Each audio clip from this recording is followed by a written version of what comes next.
실시간 정보 브리핑입니다. 뉴욕 증시는 전 거래일 상승으로 마감했지만 장 종료 후 트럼프 대통령이 예상보다 높은 상호 관세율을 적용한다는 내용을 발표하면서 정규장 마감 시간 후 지수 선물에선 급락이 나왔습니다.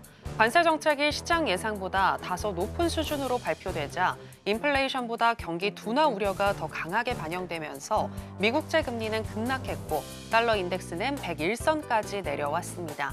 트럼프 대통령은 모든 국가에게 기본 관세 10%를 적용하고 각국이 설정한 무역 장벽에 근거해 상호 관세를 부과하겠다고 언급했는데요.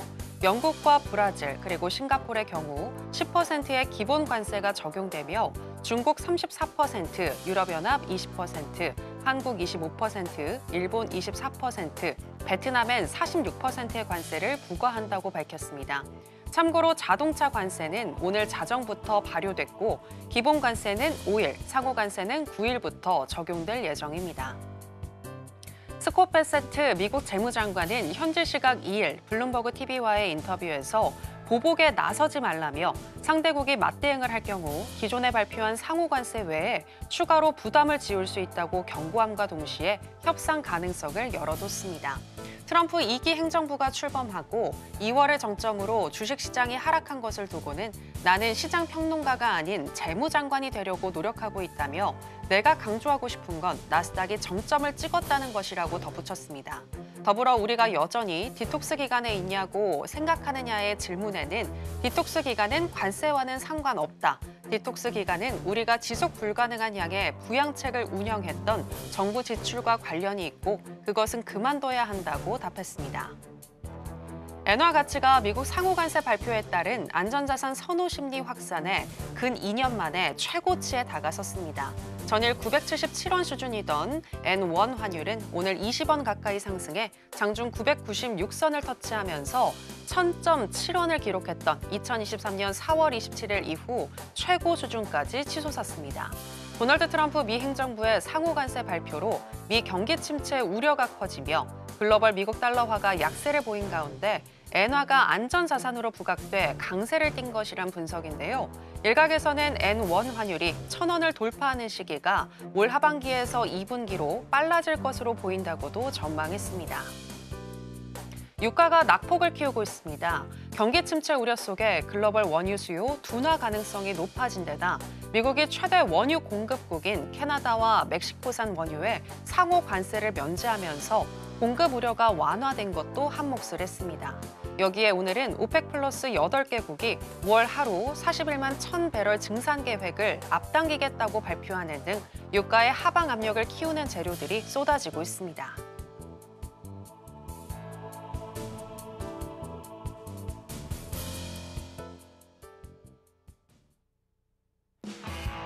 지금은 해선시대. 여러분 안녕하세요. 해외 선물 상황을 가장 빠르게 알려드리는 시간 해선시대 정유현입니다. 전 세계에 관심이 집중되었었던 상호관세가 발표됐습니다. 현재 시장에서는 상호관세가 더 크게 부과됐다라는 평가가 나오고 있는데요.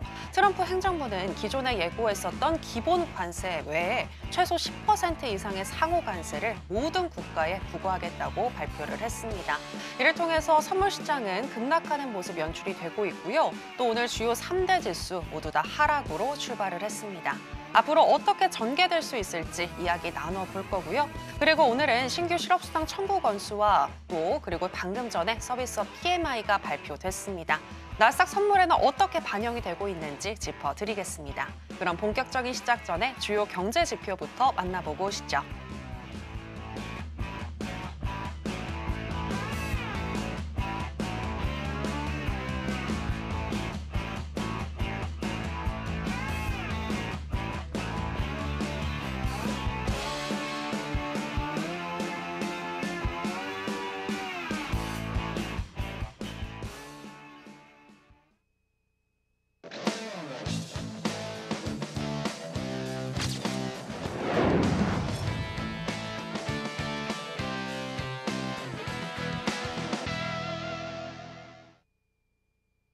네, 해외 선물계의 왕자님, 해왕마스터 나왔습니다. 마스터님, 안녕하세요.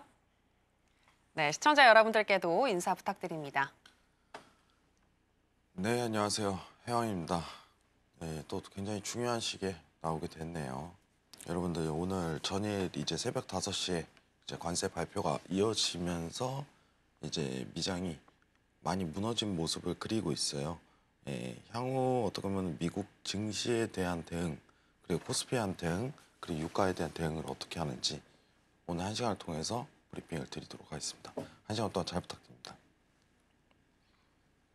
네, 정말 중요한 시기에 출연을 해주신 우리의 해왕 마스터님이신데요. 항상 여러 가지 이슈들 속에서 우리가 어디에 선택과 집중을 해야 할지 잘 알려주시는 해왕 마스터님이신데 오늘도 저희와 1시간 동안 함께 하시면서 마스터님만의 인사이트 얻어가 보시길 바라겠고요.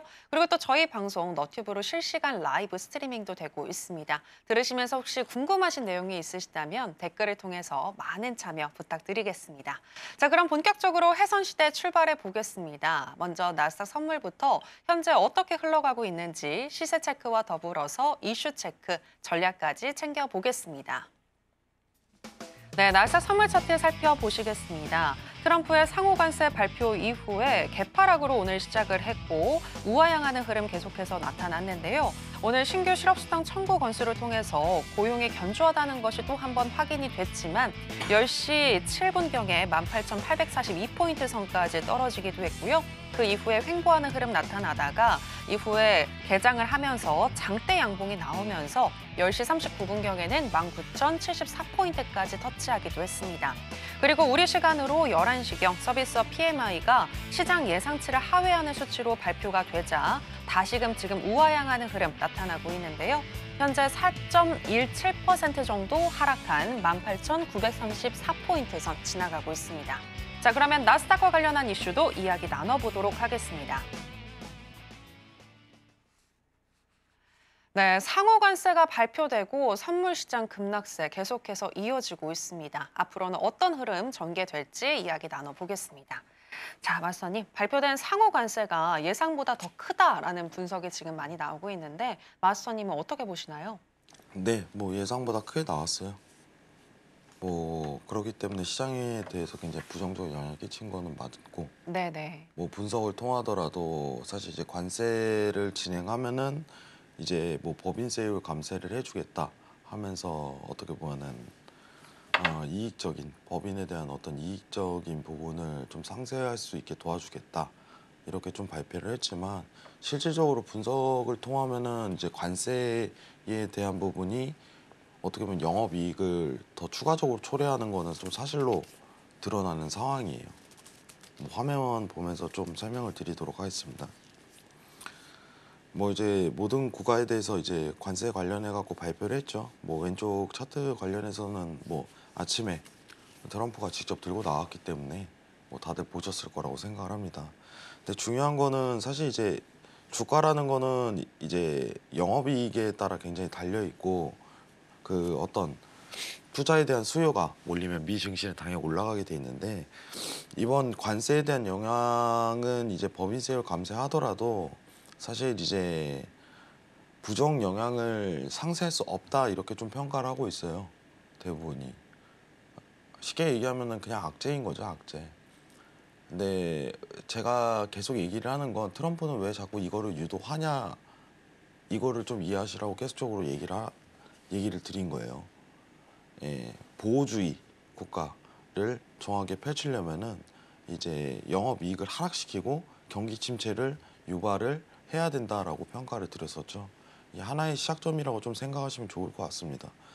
근데 지금 뭐 이제 CT에서 좀 평가한 거는 아직까지는 이제 관세에 대한 영향이 시장에 덜 갔다 이렇게는 좀 평가를 하고 있어요. 덜 갔다. 아직 추가적인 하락이 더 드러날 가능성이 굉장히 높다 이렇게 평가를 하고 있는데 저는 이제 관세가 문제가 아니라고 생각을 해요.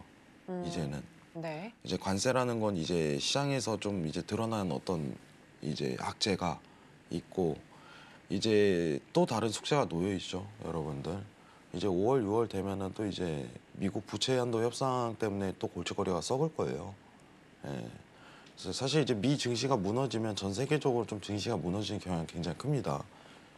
워낙 중심이기 때문에 유동성 악화가 들어가는데 지금 상황에서 이제 관세 관련해 갖고 이제 재료가 소멸되더라도 시장이 단기 조정으로 상방은 갈 수 있으나 또 다른 숙제가 놓여져 있기 때문에 앞으로 좀 증시 관련해서는 지속적인 하락이 가능성이 굉장히 높다고 생각을 해요.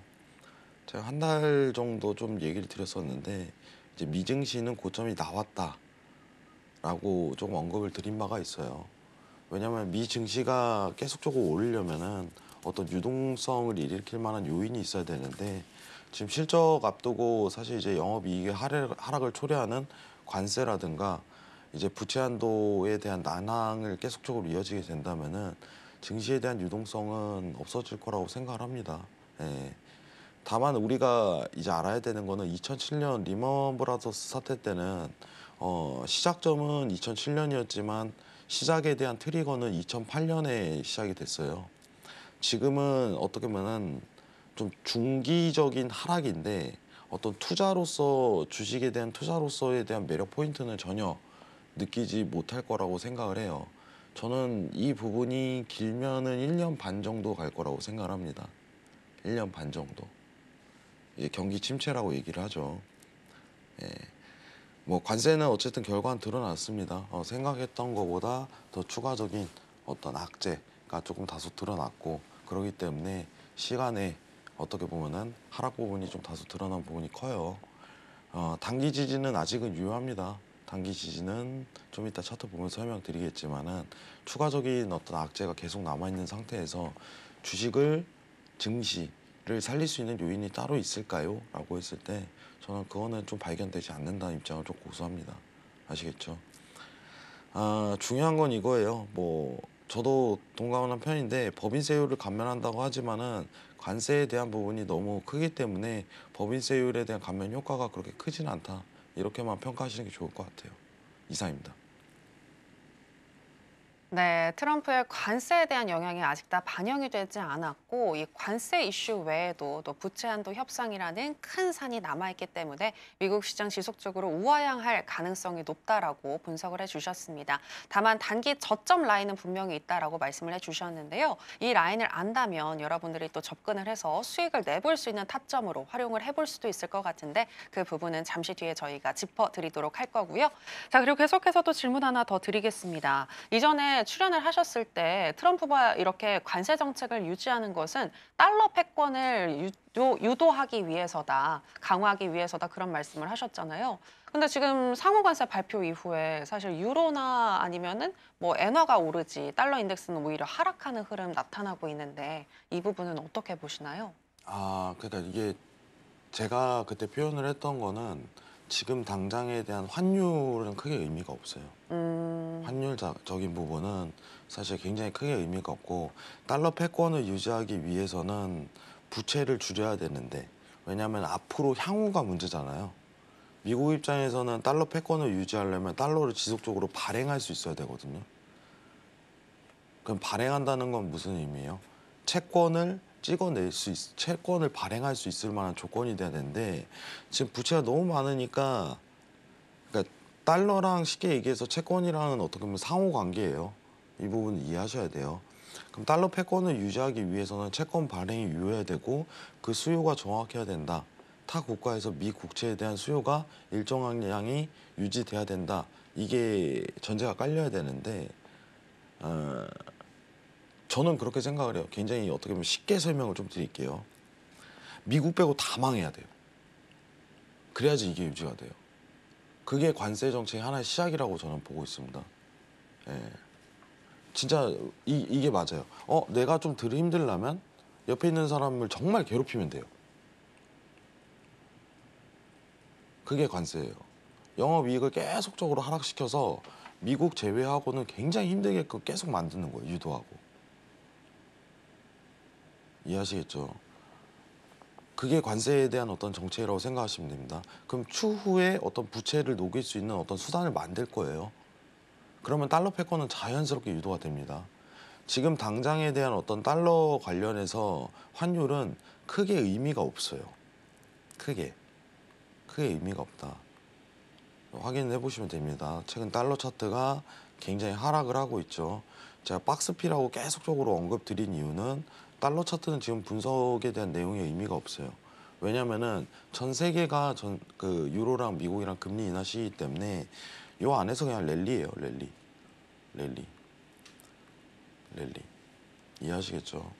이 정도만 참고하시면 좋을 것 같고 이상입니다. 네.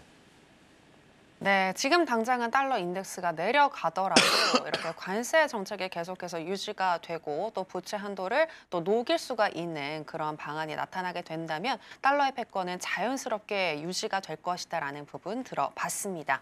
자, 그럼 계속해서 오늘 같은 경우는 어떤 전략으로 접근을 해야 할지 알아보도록 하겠습니다. 먼저 인베스팅닷컴에 따르면 기술적인 분석, 나스닥 선물 어떻게 하고 있는지 짚어드리겠습니다.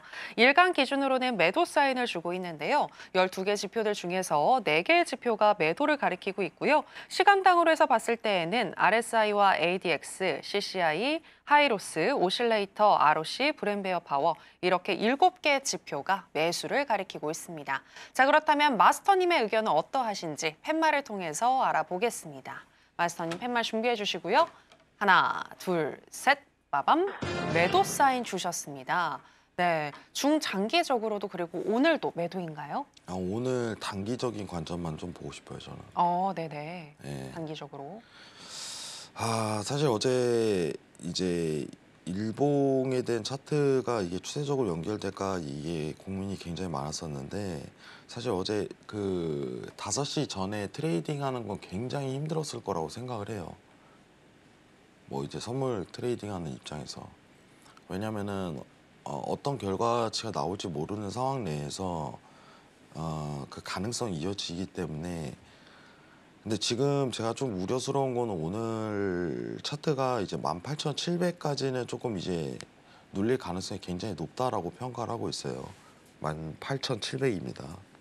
그렇기 때문에 추세적인 부분을 좀 이어서 봐야 되는데 지금 차트가 이 5시에 드러났던 이 봉하나 때문에 지금 분석이 굉장히 꼬이고 있어요. 제가 지금 이 부분이 걱정이에요. 이 부분이.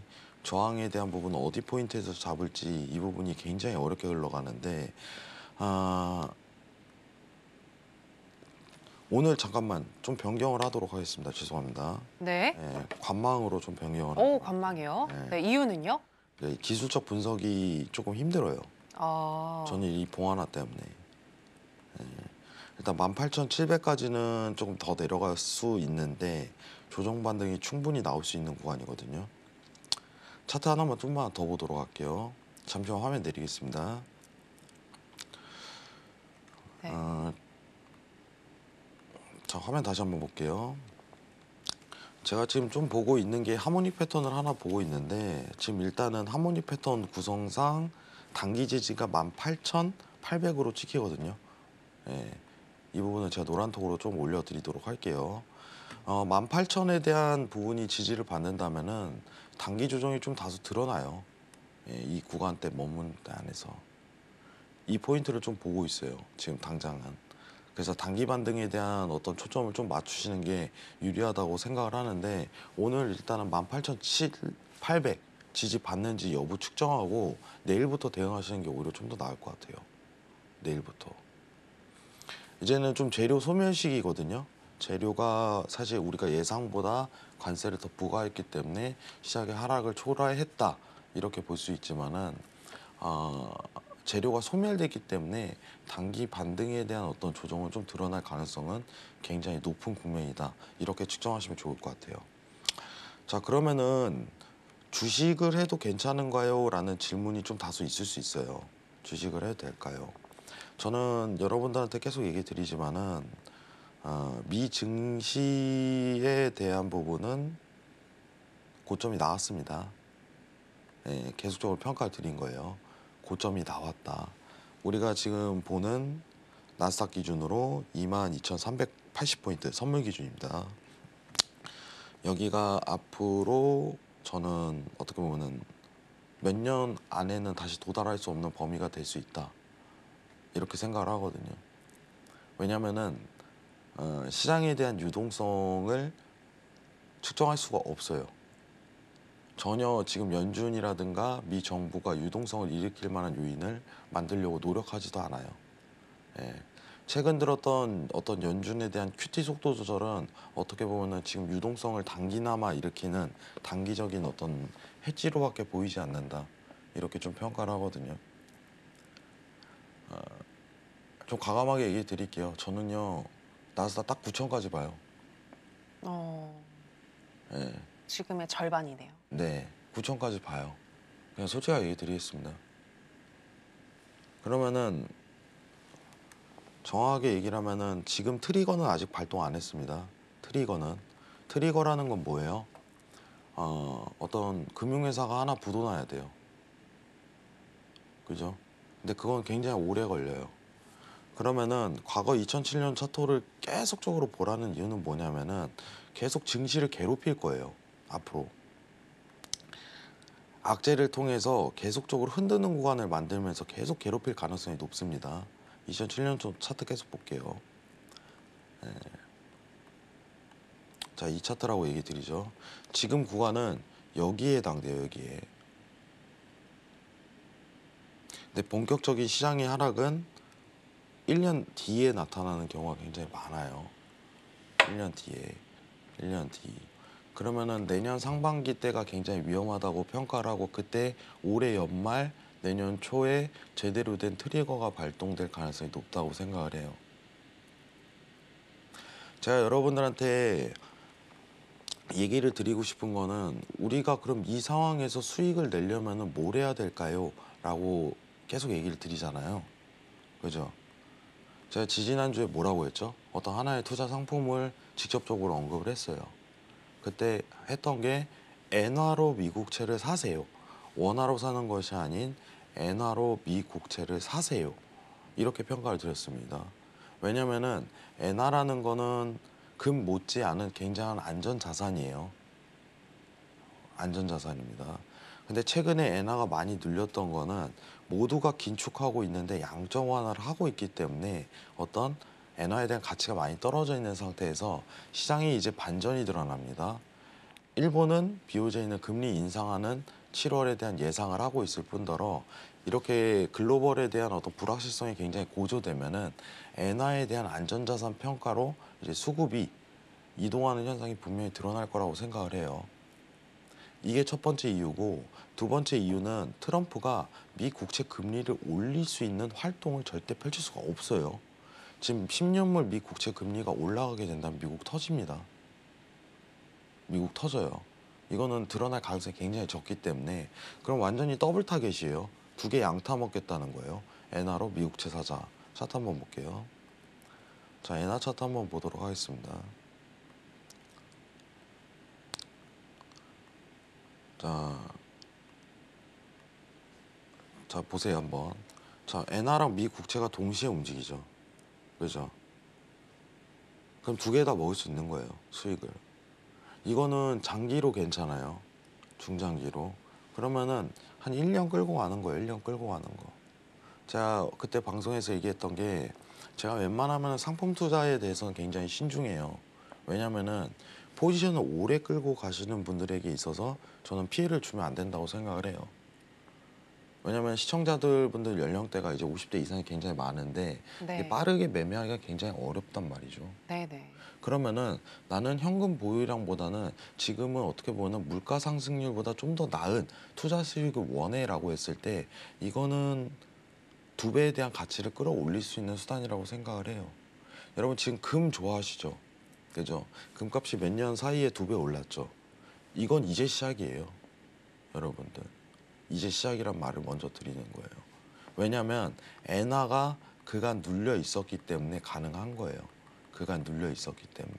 아직 평단 위치가 굉장히 낮은 값에 위치하죠. 근데 엔캐리라든가 이제 불확실성이 고조되고 이제 BOJ가 본격적인 어떤 긴축 활동을 펼치게 된다면은 엔화의 가치는 자연스럽게 올라가는데 문제는 뭐냐면은 미 국채 금리는 계속 버티겠으나 언젠간 떨어져요. 언젠가는. 미국이 그걸 유도할 수밖에 없어요. 부채를 녹이려면. 왜냐면 이자에 대한 부담을 계속 낮춰야 되거든요. 이자 비용이 어마어마합니다. 그런 활동을 전제를 까는 거예요. 그럼 그때 한 방이 터져요. 한 달 뒤에 보고 있으면 또 수익률이 되고 그럴 가능성이 굉장히 높다 이겁니다. 그렇기 때문에 이거는 엄청나게 레버리지가 낮은 고수익 상품이 되고 있어요. 지금 현재로서는. 아직 말 안 나옵니다. 이거 한 6개월 뒤에 많이 올라가 있다면은 그때 이제 언론에서 막 나올 거예요. 그러면 저는 그때 늦는다고 표현을 드려요. 예, 미리 볼 줄 알아야죠. 미리. 아시겠죠? 자, 그리고 미 증시에 대한 부분은 어떤 트리거가 발생을 하게 된다면은 굉장히 반토막 나는 어떻게 보면 2018년도 이전에 대한 회귀 현상으로 좀 드러날 가능성이 굉장히 높다고 평가를 드리도록 할게요. 저는 그러면 만약에 정말 주식을 하고 나는 어떤 테크 그리고 이런 어떤 장기 플랜을 가지고 미국 주식을 하겠어라고 했을 때는 그냥 저 진짜 솔직하거든요, 여러분들. 9천 오면 하세요. 9천 오면. 그럼 진짜 가능성 높아요. 수익 낼 가능성. 여러분 그때는 테크 관련해서 하고 싶은 거 다 해도 돼요. 제가 제일 아쉬운 건 뭐냐면은 사실 이제 기업 실적이라는 건 우리가 이제 테마 관련해 갖고 이슈도 보고 이제 실적도 보고 영업이익도 보잖아요.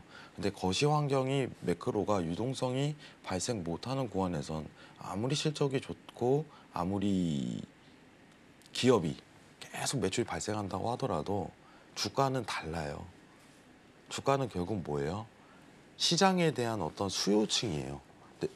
내가 가지고 있는 돈이 많아야지 주식을 살 수 있는데 돈이 쪼달리고 긴축이 계속적으로 장기적으로 이어지는 상황에서 주식을 살 돈마저 없다면 주가가 부양이 되겠어요? 힘들다는 거예요. 결국은 힘들어요.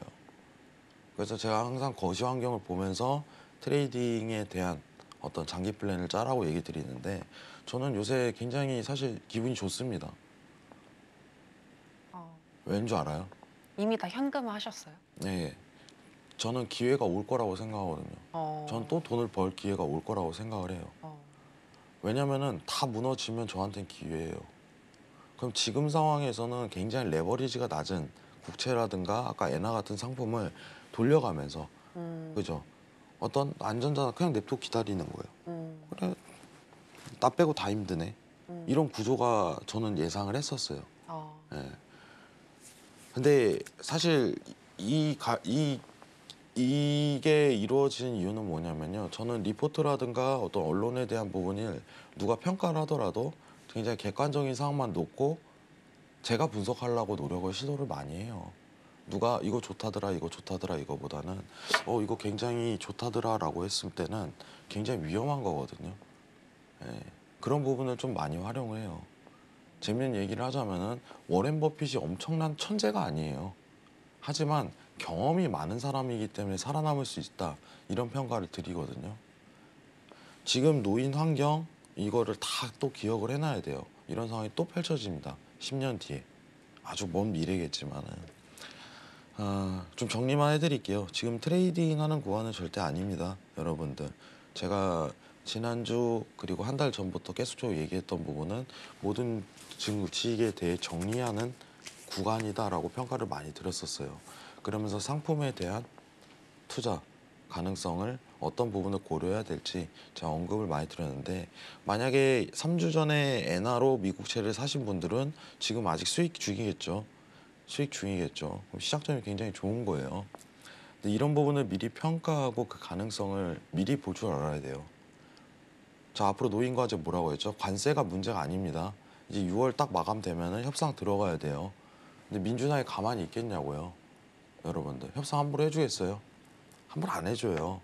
그럼 어떻게 돼요? 또 셧다운 드러나요. 이 상황 내에서. 근데 어쩌면 이것도 미국이 유도한 걸 수도 있다. 이런 평가도 생각을 해보셔야 돼요. 굉장히 추상적이지만. 아시겠죠? 이상입니다. 네, 미국 시장에 트리거가 나온다면 나스닥 선물 기준으로 9,000포인트까지 하락할 수 있겠다라고 분석을 해주셨습니다. 그리고 오늘 같은 경우에는 나스닥 선물 관망 사인을 주셨는데요. 18,700에서 18,800포인트까지 떨어질 수가 있는데 이 구간에서 지지를 받는지 일단 관망하시면서 살펴보시고 내일 대응하시는 게 좋겠다라는 의견 들어봤습니다. 그리고 현재 시점에서는 미국 주식보다는 차라리 엔화로 미국 국채를 사는 것이 훨씬 더 매력적인 투자이다라고 얘기를 해주셨는데요. 이 방법과 관련해서 어떻게 하는 것인지 더 궁금하신 분들은 해왕 마스터님과 함께 해보시면 되겠습니다. 어떻게 마스터님과 함께 하실 수 있는지 저희가 더 큰 화면으로 준비했습니다. 만나보시죠.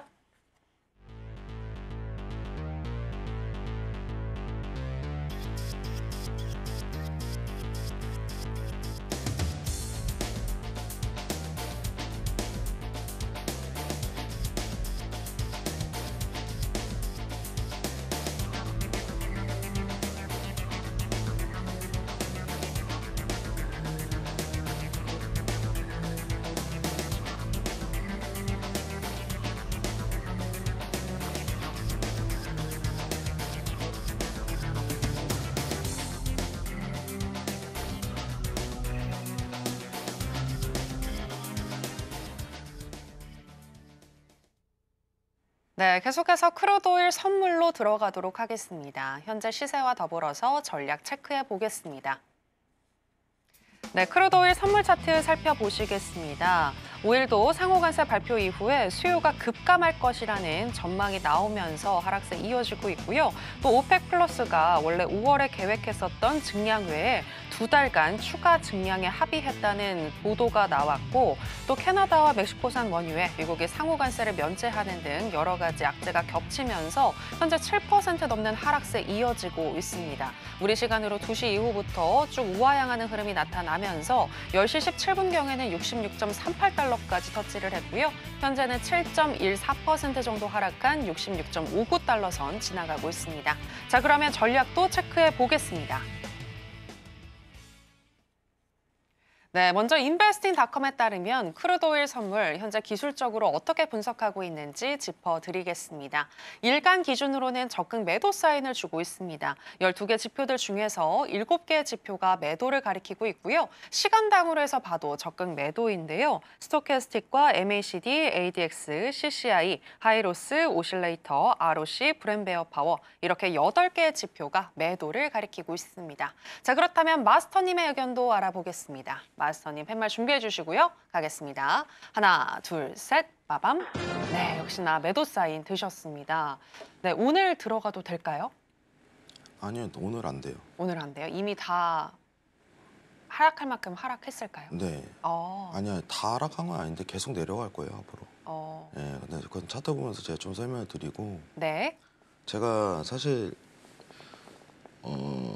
지난주에 분명히 얘기를 드렸어요. 지난주에 제가 웬만하면은 유가 얘기를 안 꺼냈는데 유가 매크로는 제가 많이 안 끌고 와요. 근데 왜냐면 여태 내용이 너무 없어가지고 제가 안 끌고 왔는데 지난주에 이제 어떤 매크로 이슈가 생겼어요. 1번이 뭐였냐면은 오펙 관련해서 증산 이슈였고 2번이 뭐냐면은 이제 오늘 새벽 5시에 있을 상호 관세를 이제 캐나다랑 멕시코는 이제 원유에 한해서는 유예를 할 것이다라고 평가를 했었어요. 이게 하이라이트거든요. 원유에 한해서만, 유가에 한해서만. 그러면서 제가 얘기 드렸던 게 지난주 목요일 날 나왔을 때 지금 이제 기준선 자체가 밀렸으니까 이건 스팬에 대한 저항값을 맞고 그냥 눌릴 가능성이 굉장히 높다 이런 평가를 했었어요. 지난주 방송에서.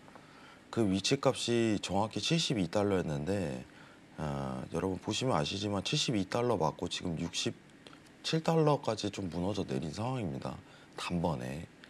만약에 72달러에서 매도를 하신 분들이라면은 지금 엄청난 큰 수익을 거두고 있을 거예요. 자, 근데 이거 차트는 별로 중요하지가 않아요, 여러분들. 차트는 내용이 중요해요. 이게 대체 왜 눌린 걸까? 그리고 해왕은 왜 이렇게 예상을 했는가? 이거거든요. 이거를 봐야 돼요. 지난주에 제가 좀 했던 걸 다시 한번 좀 정리를 해드릴게요. 매수 이슈가 뭐였냐면은 이제 실질적으로 이제 캐나다랑 멕시코의 이제 유가, 에너지 관련해서도 관세를 매기겠다. 이게 매수 이슈거든요. 예. 매도 이슈는 뭐예요? 오펙이 증산을 하고 있고 이번에 어떻게 보면은 이 플랜까지 짜갖고 좀 진행을 하고 있다는 거예요. 플랜까지 짜서. 이게 뭐예요? 사실상 증산 제대로 하자 이겁니다. 증산. 예, 증산 활동 제대로 하자. 그러니까 지금 생산량 늘리자 그냥. 예. 그러면은 유가를 움직이는 힘은 미국하고 오펙한테 제가 달렸다고 했는데, 근데 중요한 거는 매도 이슈와 매수 이슈가 이렇게 물려 있는 상황인데 매수 이슈가 없어질 거라고 제가 예상을 했었어요. 매수 이슈가. 이건 뭘까요? 무슨 뜻일까요? 여러분 이게 하이라이트거든요. 이 네모칸 한번 보세요. 지난주에 얘기했던 겁니다. 지금 유가가 왜 눌렸는지 생각을 해보세요. 미리 볼 줄 알아야 돼요.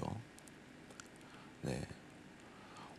만약에 미국이 캐나다나 이제 멕시코 관련해서 관세를 진행하게 된다면 오펙에 대한 힘만 실려줄 뿐이에요. 이거는. 자, 에너지 관련해 갖고 원유 미국에 대한 경쟁국은 오펙이에요.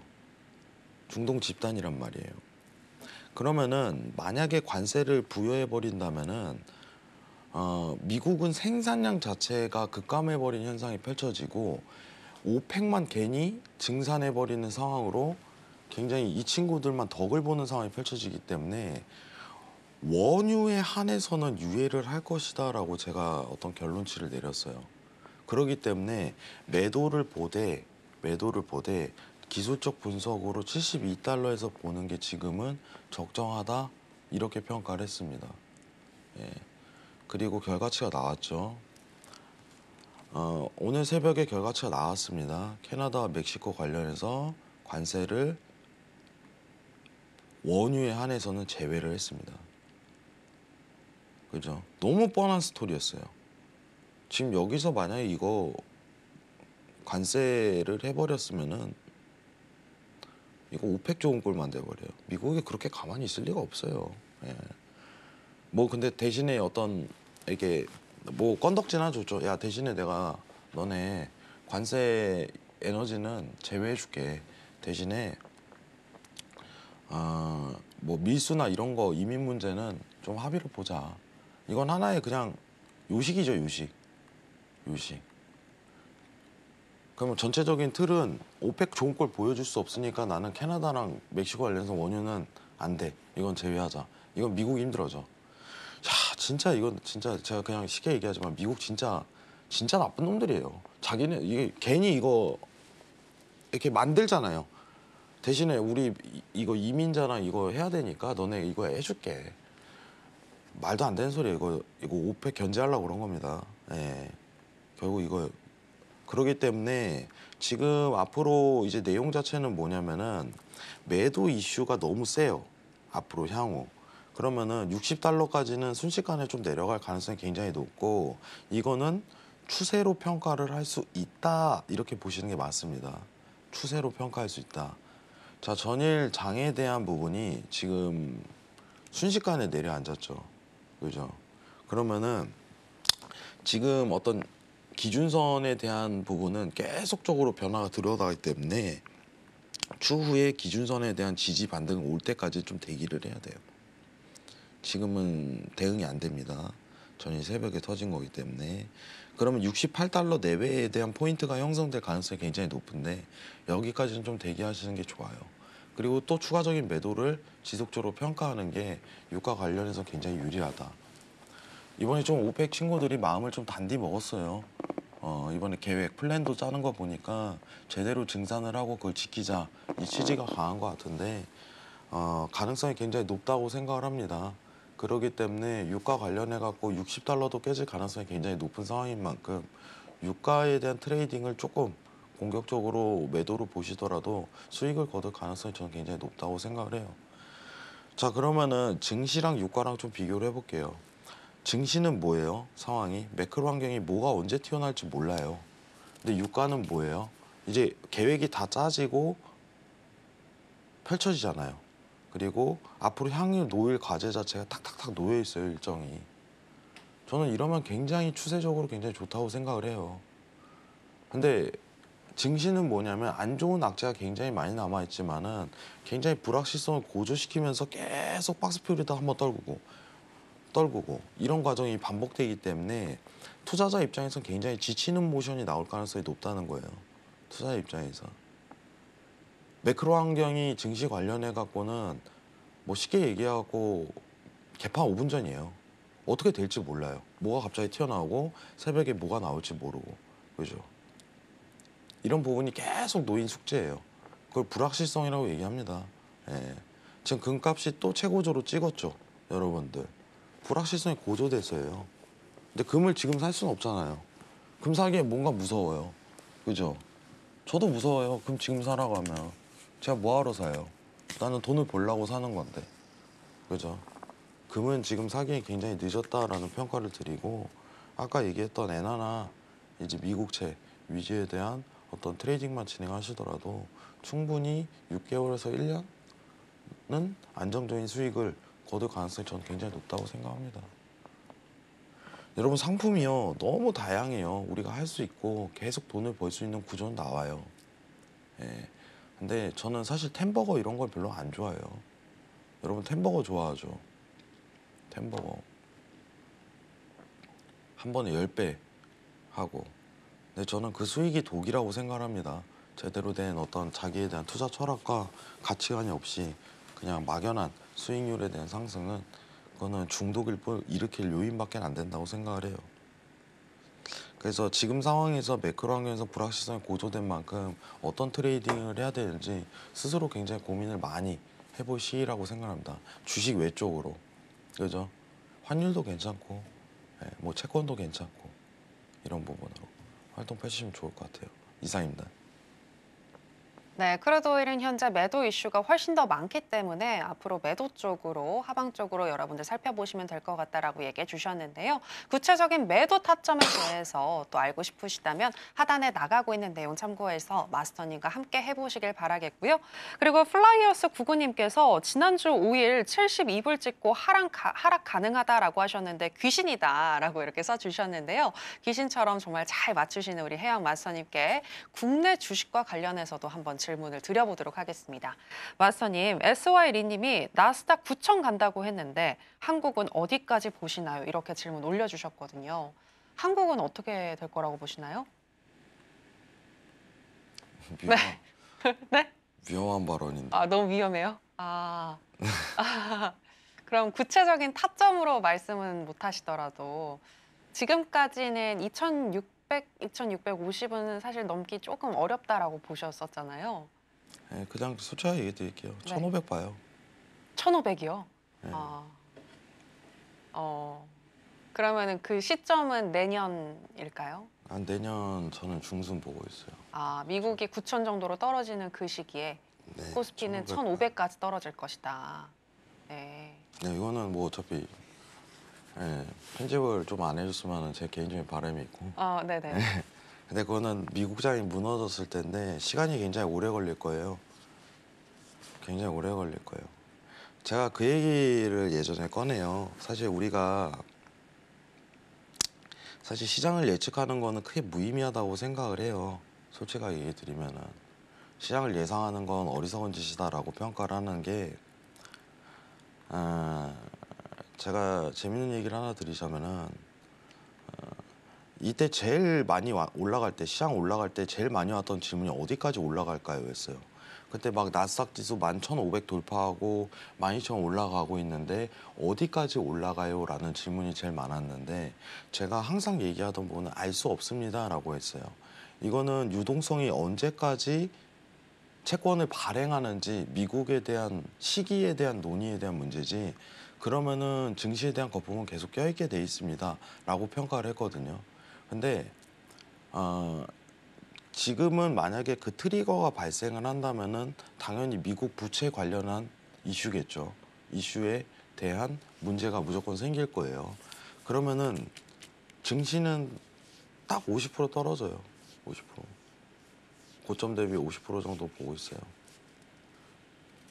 근데 더 중요한 건 뭐냐면은, 솔직하게 저희 나라가 이제 좀 조선 말고는 사실 이제 산업성에 대한 어떤 평가가 앞으로 미래적으로 좀 불충분하다, 이런 저는 좀 평가를 내리고 싶어요.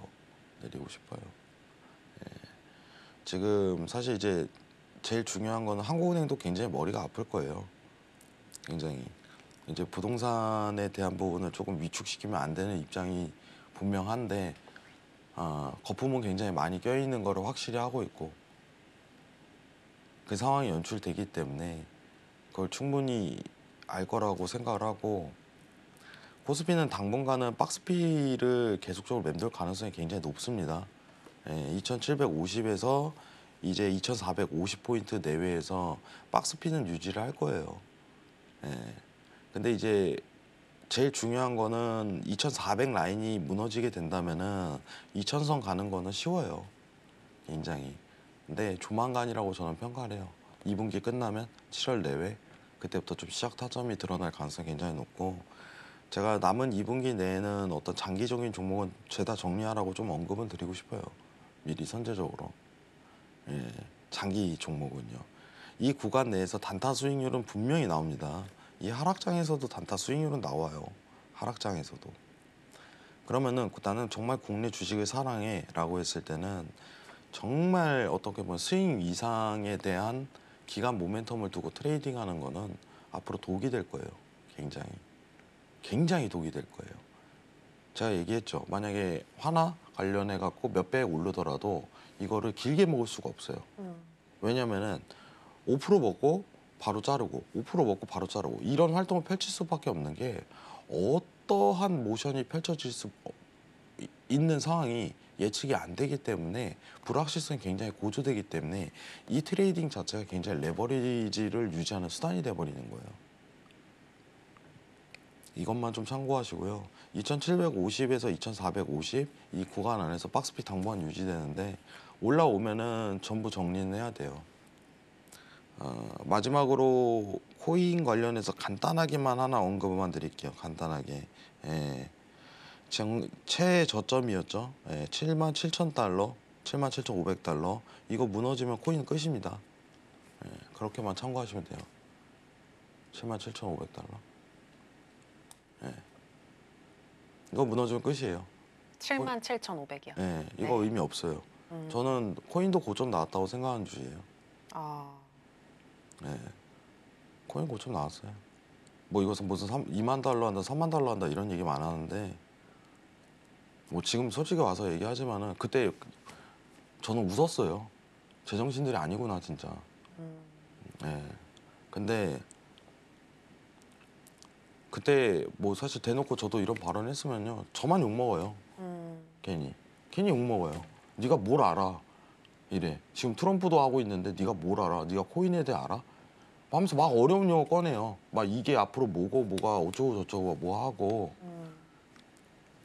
그런 얘기들 많이 꺼내는데 저는 사실 이제 본질적인 부분을 많이 보기 때문에 좋은 평가를 내릴 수는 없습니다. 77,500달러만 좀 기준치 내세우면 좋겠어요.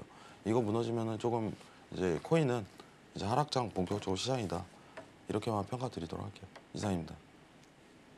네, 코스피와 비트코인에 대한 전망까지 들어봤습니다. 이렇게 해외 선물 외에도 정말 다양한 분야의 다양한 지식을 가지고 계신 해왕 마스터님이신데요. 어떻게 내 자산을 지키면서 또 불릴 수 있을지 앞으로 계속해서 해왕 마스터님의 인사이트를 얻어보고 싶으시다면 하단에 나가고 있는 내용 참고하셔서 마스터님과 함께 해보시길 바랍니다. 아쉽지만 마스터님하고는 여기서 인사 나누겠습니다. 마스터님 오늘 고맙습니다. 네, 저희가 오늘 무슨 이야기를 나눴는지 오늘의 핵심으로 정리해 보겠습니다. 해선시대 오늘의 핵심입니다. 먼저 거시경제를 짚어주셨는데요. 내년 금융기관 파산 등 트리거가 발생하면서 전 세계 주식시장이 파산할 가능성이 높고 나스닥 100 기준으로 9,000포인트까지 도달도 가능하다고 분석해 주셨습니다. 지금부터는 트레이딩은 자제하고 현금화한 후 엔화를 이용해서 미국채에 투자하는 상품으로 안전하게 수익률을 높이자고 강조해 주셨습니다. 나스닥 같은 경우에는 18,700포인트까지 내려올 수 있지만 조정 반등이 나올 수 있다고 보셨고요. 18,800포인트가 지지되는지 이 부분 확인하고 매매하자고 하셨습니다. 하모닉 패턴상 하단은 18,000이라고 분석해 주셨고 나스닥 100의 저점은 9,000포인트라고 예상해 주셨습니다. 크루드오일의 경우에는 미국의 캐나다와 멕시코산 원유에 대한 상호관세 면제와 오펙 플러스의 증산으로 공급이 늘면서 추가 하락이 나올 것이라고 예상하셨습니다.